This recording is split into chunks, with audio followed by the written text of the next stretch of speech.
Hey, all you people out there in Shifterland. It's your good buddy Kevin Fisher with my best friend Steve Wells. Say hi, Steve. Hi, Steve. Hi, everyone. God. Good to be here with you, and good to be with you, Kevin. Thanks, buddy. Same here. right. We're in Colorado once again, here to talk about a fun topic of relationships and gender identity. So we're going to spend a few minutes talking about that, specifically in relationship to the shift. So I'm going to jump in and start by saying that gender identity is a big issue right now, especially with the LGBTQ community and the issues going on with that. It is indeed. You see it all over the place. I'd like to ask a question, though. What is the Q? I mean, I would think that it means queer, but we also have L and G there. So why do we have both of those? Okay, it's a good question because I think that's a designation that's been added recently and essentially means somebody who's questioning their sexual identity. So the Q comes from the word questioning. And it's sort of an umbrella term. And I don't really know that it's going to stop with just those particular letters. I foresee it adding more and more till it finally gets to the point to where people don't remember all the letters and in fact don't need them anymore. Sure. It just gets to be a big blend, which is quite a stark contrast from in our own current generation. Earlier, we had just male and female. Those are the only two to choose from. And we've added a lot of letters since then. Yeah. And that seems to be the direction that it's going.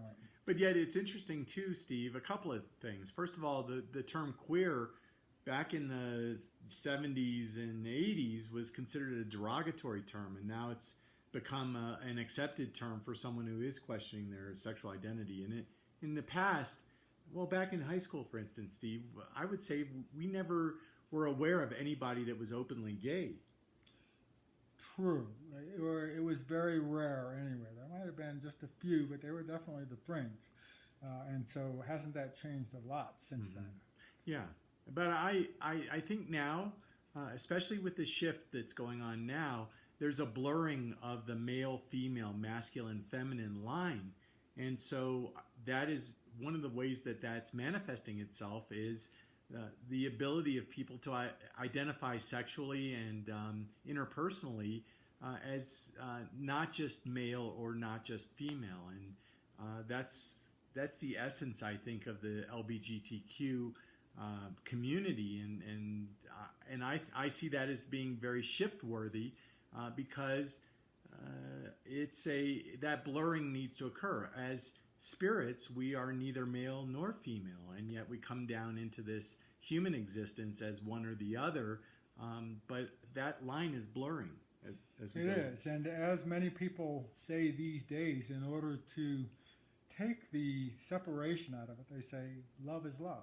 And that makes sense, and I hear that, but I also feel that love and sexual attraction aren't necessarily one and the same. And so that's another issue.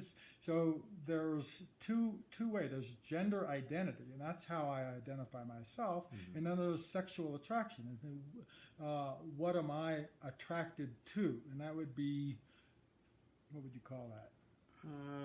Sexual preference. Sexual preference. Yeah. Very good. Thank you. That's what I was looking for.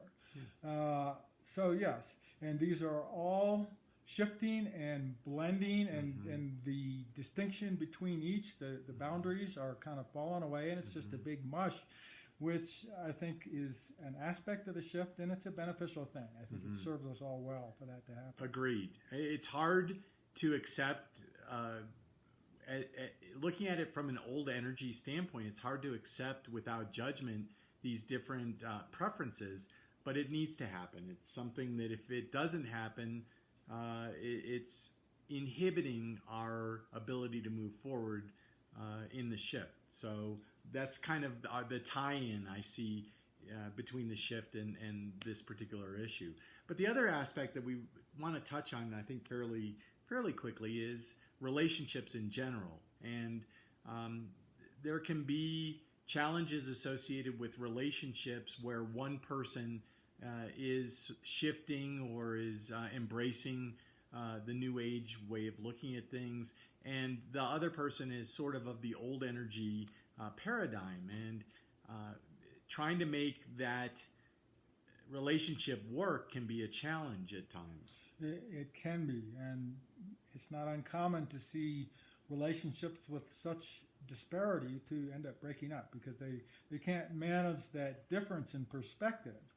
And that's just kind of an aspect of the shift. People move into the higher consciousness at different rates. And though they may have been at a similar consciousness when they first got together, they tend to spread apart as the relationship evolves, and that can cause challenges. And this is, by the way, not necessarily just for romantic or significant other partners, but it can be for friends. Or even business partners and acquaintances. It can manifest in a lot of different relationships in somebody's life. I mean, clearly we have a number of different types of relationships as human beings. Yeah, but I think the most significant ones where it's likely to cause issues is in the partnership, romantic relationships, whether they be gay or straight. If you have that disparity, it causes challenges. You know, haven't we also seen a lot of friendships breaking up lately, like maybe within the last 8 to 10 years? And it wouldn't surprise me if a great number of those breakups in friendships is due to that very issue of disparate energies between the new energy and the old energy. Agreed. And I see frequently on the spiritual discussion boards that even if they haven't reached the point of breaking up, a lot of people bring this subject up as being a challenge for them. They're saying like, well, I don't see this the same way my spouse does or my partner, and it's causing all kinds of agony between us because they don't understand what I'm doing. They think I'm being woo-woo or just don't understand it. And that causes hardships, which we're frequently having to deal with. Yeah. So I think that touches on just a little bit on each of those two subjects, but there are obviously other aspects to relationships and gender identity that we could bring up, and why don't we allow you guys to bring some of those into the discussion, because obviously this community is embracive of all types of perspectives on these two subjects, and we'd love to hear from you guys. We would, and we want to make it a safe space for everyone to talk about whatever their concerns or experiences are. We're all one family, and we'd love to hear about it. Absolutely. So, good little discussion. I'm always thankful for my relationship with you, Steve, and I'm thankful for my relationship with all of you out there as well. So, indeed, right. We love you all. Yep. Love you, Kevin. Love you too, buddy. And we'll see you all soon, hopefully. Okay. Bye.